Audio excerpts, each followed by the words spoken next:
Theodore Roosevelt won the Nobel Peace Prize for negotiating the treaty that ended the war. Tsushima decided. The same battle produced the Russian Revolution of 1905, the rise of Japanese militarism that would produce Pearl Harbor 36 years later, and the specific psychological foundation for every anti-colonial independence movement of the subsequent half-century. One naval battle in one day and one strait produced a Nobel Peace Prize, a revolution, a world war, and the end of European colonialism.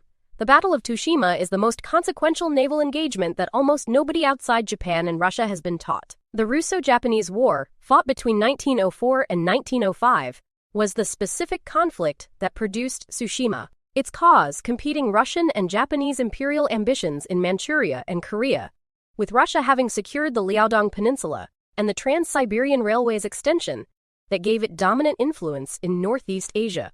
Japan, having modernized its military and industrial base over the preceding 3 decades of the Meiji Restoration, viewed Russian expansion as an existential threat to its own regional ambitions. Japan attacked Russian forces at Port Arthur in February 1904 without a formal declaration of war.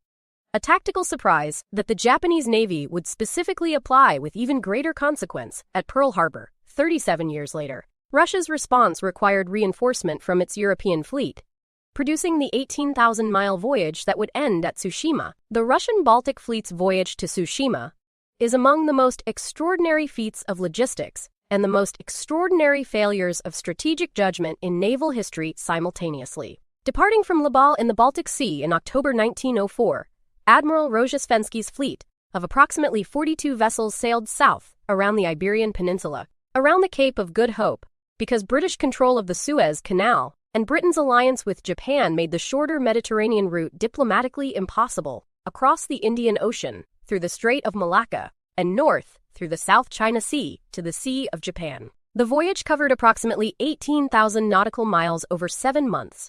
It required securing coal supplies from neutral or friendly ports along a route where most major naval powers were sympathetic to Japan. The logistics were extraordinary. The fleet that arrived was exhausted. The specific physical condition of the Russian fleet upon reaching the Tsushima Strait reflects the cumulative cost of the 7-month voyage.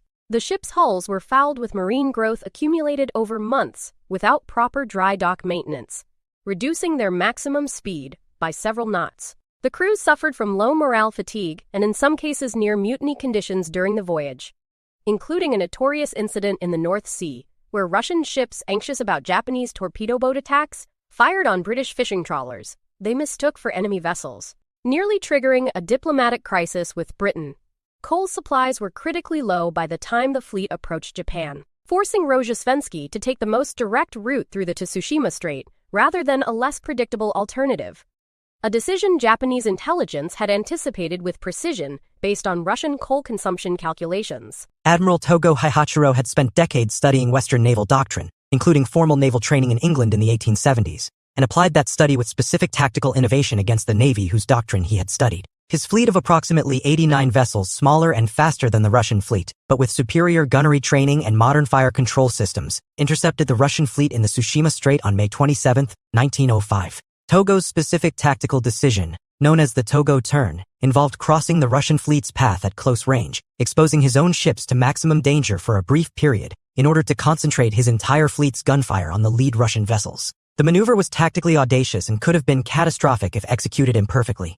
It was executed with precision. The specific gunnery advantage that Togo's fleet possessed was the product of years of systematic training that the Russian fleet's 7-month voyage had prevented it from matching. Japanese gunners had trained extensively with live-fire exercises and had developed superior fire control coordination, allowing multiple ships to concentrate fire on single targets with greater accuracy. The Russian fleet's gunnery training had been compromised by the voyage's logistical demands.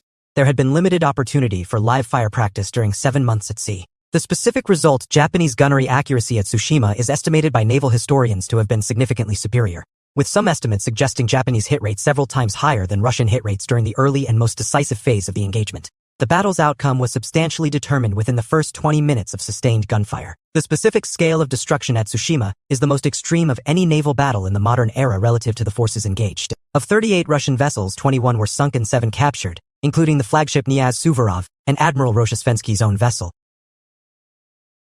Approximately 4,380 Russian sailors were killed, with approximately 6,000 more captured. Japanese losses: 3 torpedo boats sunk, approximately 117 sailors killed. The disproportion between Russian and Japanese losses, a ratio of approximately 37-1 in personnel killed, is unprecedented for a major fleet engagement between comparably equipped industrial powers.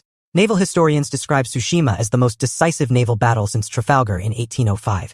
Exactly 1 century earlier, Admiral Togo was wounded and captured aboard the destroyer Batavi, which surrendered rather than continue fighting. His capture, the senior admiral of a major European naval power taken prisoner by an Asian navy, was the specific personal humiliation that crystallized the battle's broader symbolic significance. Togo's treatment of Roshesvensky after the battle was reportedly courteous and respectful.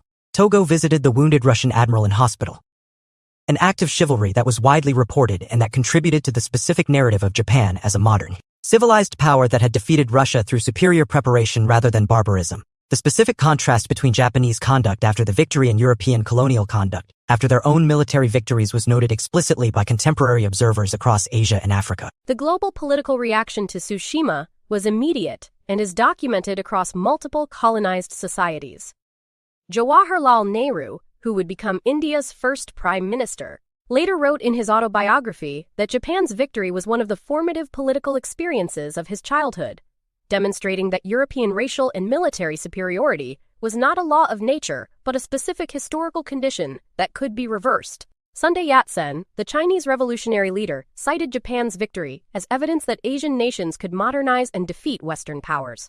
The Ottoman constitutional movement of 1908 drew explicit inspiration from the Japanese example. The specific mechanism, Tsushima provided the first modern, fully documented, internationally reported evidence that a non-European power could comprehensively defeat a European great power using the same industrial and military technology that Europe had used to justify its colonial dominance. The Russian Revolution of 1905 was directly triggered by Tsushima's specific political consequence.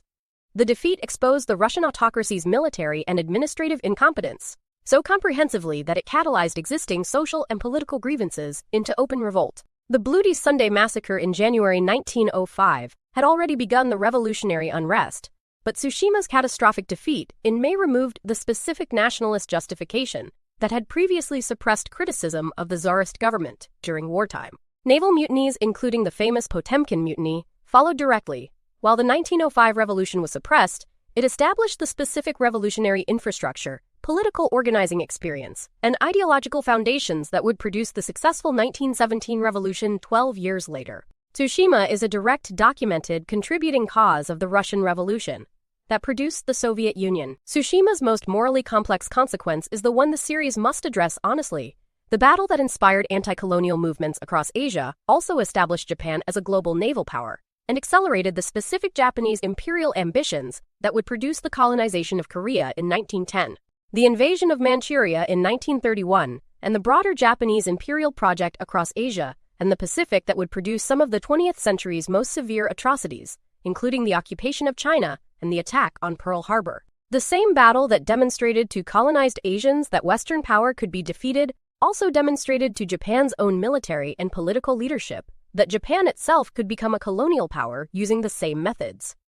Tsushima inspired liberation and inspired a new colonialism simultaneously. The specific Korean historical perspective on Tsushima is the most important corrective to a narrative that treats the battle purely as an inspirational anti-colonial moment. The battle was fought in the strait between Japan and Korea, in Korean territorial waters, without any Korean participation in the decision to fight there, or any benefit to Korean sovereignty from the outcome. Japan's victory over Russia directly preceded and enabled Japan's annexation of Korea in 1910, beginning 35 years of colonial occupation that Korean historians describe in terms structurally similar to other colonial experiences, including forced labor, cultural suppression, and the specific atrocities of Japanese rule.